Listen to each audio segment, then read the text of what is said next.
Well, the article talked about the fact that Travis is probably going to sue CBC. What is he going to sue them for? If I were a betting man, based on everything that he's talked about and everything that he's said, this is what he's going to sue them for.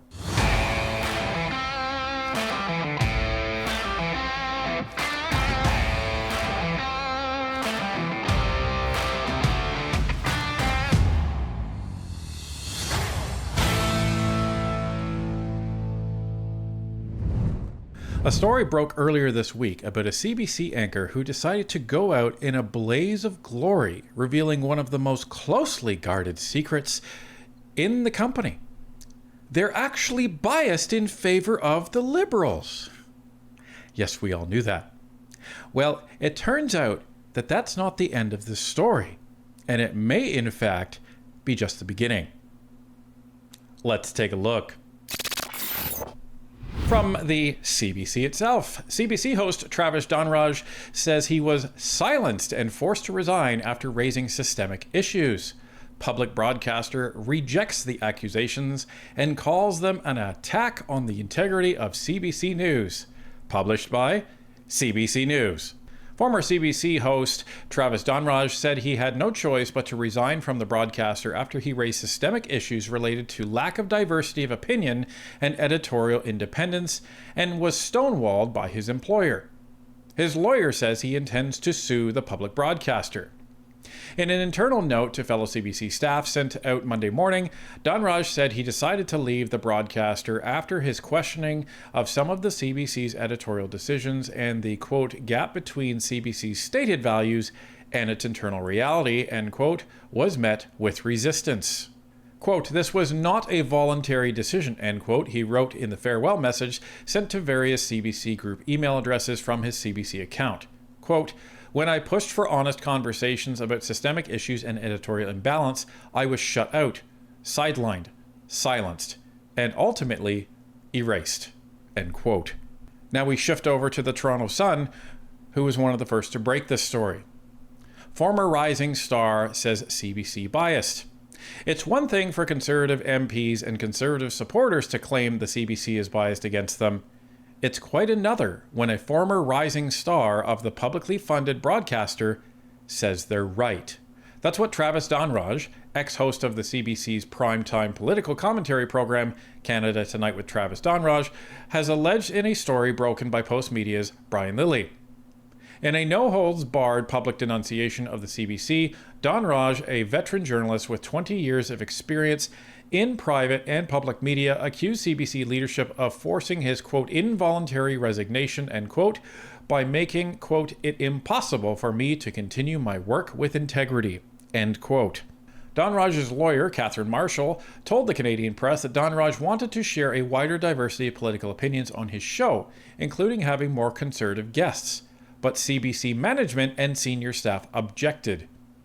Donraj said when he tried to introduce more diverse political commentary into his show, he encountered, quote, performative diversity, tokenism, a system designed to elevate certain voices and diminish others.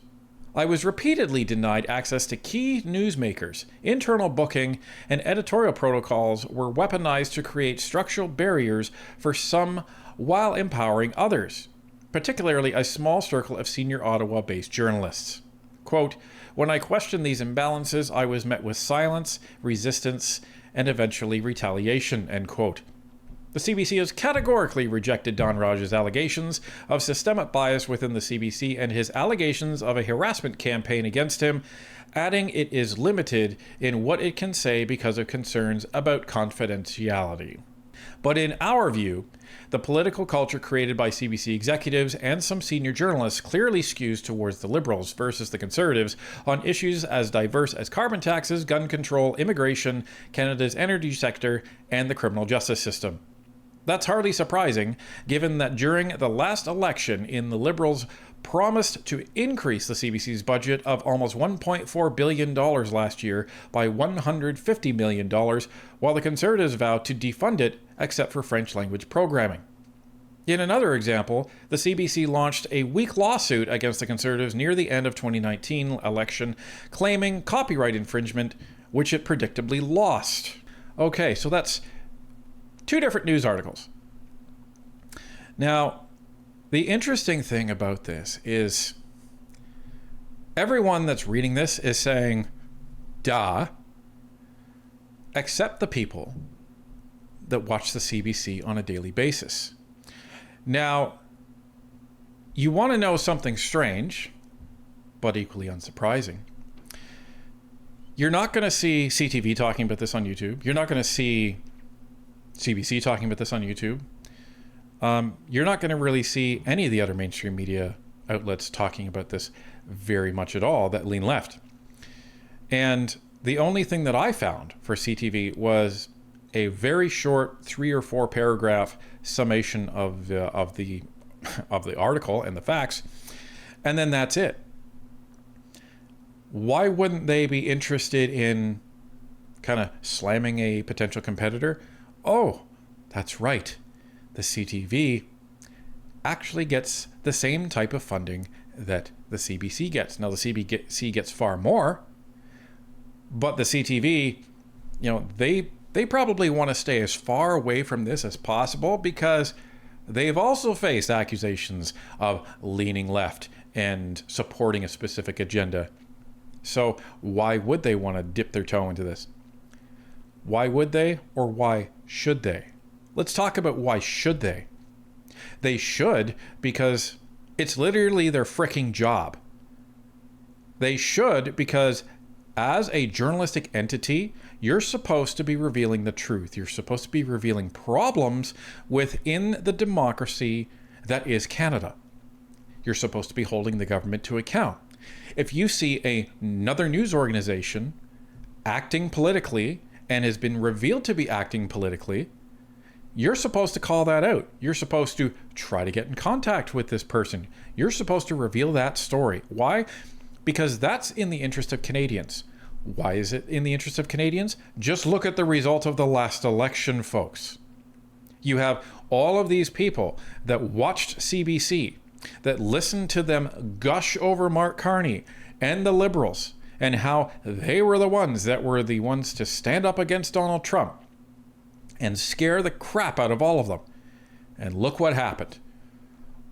Everyone that watched the CBC, everyone that watched CTV, everyone that watched the mainstream media, a vast majority of them voted Liberal because they didn't know about the SDTC scandal.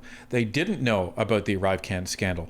They didn't know about all of the corruption that was going on behind the scenes that we've reported on here at Northern Perspective and others have brought to light on social media as well.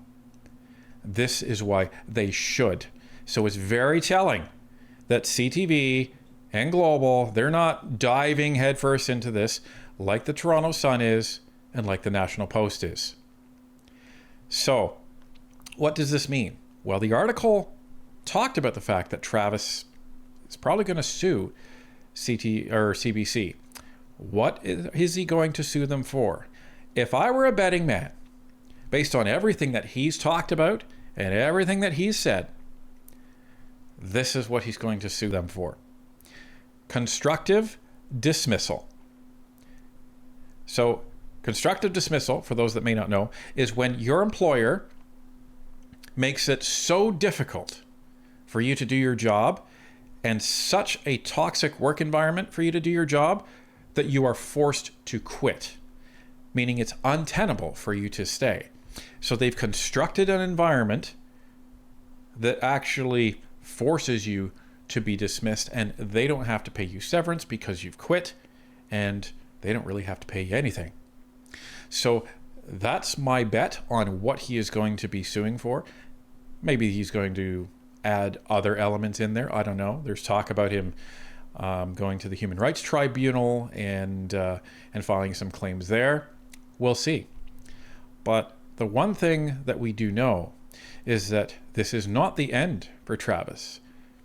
This letter to CBC and this lawsuit, whatever it might be, is not going to be the end, because he has started a news site to chat with people, which is interesting. Let's take a look. So as usual, you'll find the links to every one of these sources in the description, but here's what it says. A note from Travis, hear from me directly. I appreciate your support, and I'd like to stay in touch as I figure out what's next. The dream that turned into a nightmare. This is all in Travis's words. They tried to crush me, I'm still standing. By now, many of you know I'm no longer at CBC. What you may not know is what it cost me, and why I had no real choice but to walk away. After more than 20 years in broadcast journalism, this wasn't a move I ever imagined making. I spent years in small markets and local news stations, working my way up to the top, my own national primetime program. But when you speak up inside a system that rewards silence, when you speak truth to power, the consequences come fast, and they come hard. My career, my livelihood, all gone. This experience nearly broke me, but I'm still here, and I'm not backing down. I still have my voice, and I intend to use it. Because this isn't just about me. It's about trust in the CBC, a public institution that's supposed to serve you. It's about voices being sidelined, hard truths avoided, and the public being left in the dark about what's really happening inside their national broadcaster. I have no doubt there will be efforts to discredit me, to paint me as bitter or disgruntled. That's what happens when you challenge power. If you believe Canadians deserve answers and transparency from the institutions they fund, leave your email below. When the time is right, I'll pull the curtain back. I'll share everything. I'll tell you what is really happening inside the walls of your CBC. Thank you from the bottom of my heart. Your continued support means the world to me. Get choked up reading that. Not just because of what happened to him, but because it's so familiar. So, Travis, I don't know if you know about Northern Perspective. I don't know if you're watching, but we've left our email and we'd like to have a chat.